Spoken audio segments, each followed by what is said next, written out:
Monsieur Macron propose que vous soyez la prochaine présidente de la Poste. Et au-delà de votre personne, c'est donc bien sur la feuille de route pour cette entreprise que nous devons nous prononcer.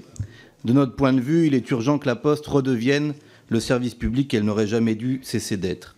Service universel postal, aménagement et développement du territoire, accessibilité bancaire, distribution de la presse, voici les 4 missions de service public et elles sont cruciales pour le pays, contre la fracture numérique, pour l'accès de toutes et tous aux services publics partout dans notre territoire, en ruralité, en quartier populaire, dans toutes les villes et territoires du pays.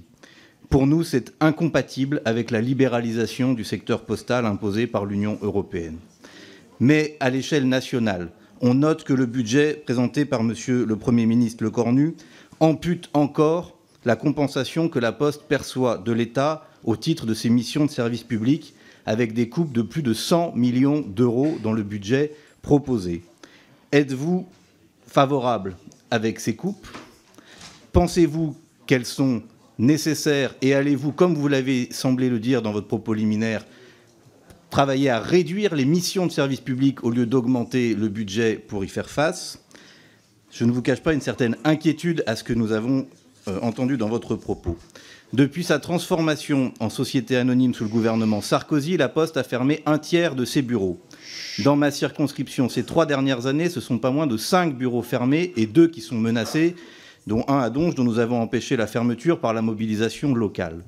Allez-vous continuer avec cette politique de fermeture de bureaux de poste ou ne pensez-vous pas qu'il est temps, comme le rapporteur vous l'a suggéré, de poser un moratoire sur ces fermetures, au moins pour les années qui viennent, le temps que nous puissions avoir le débat sur une nouvelle loi postale qui a été repoussée au calende grec? Êtes-vous prête, à la place de ces fermetures, à faire de la Poste non seulement un prestataire dans les maisons France Service, mais l'opérateur principal qui porte ces maisons France Service, alors que vous vous y refusez, par exemple sur le territoire où je suis élu?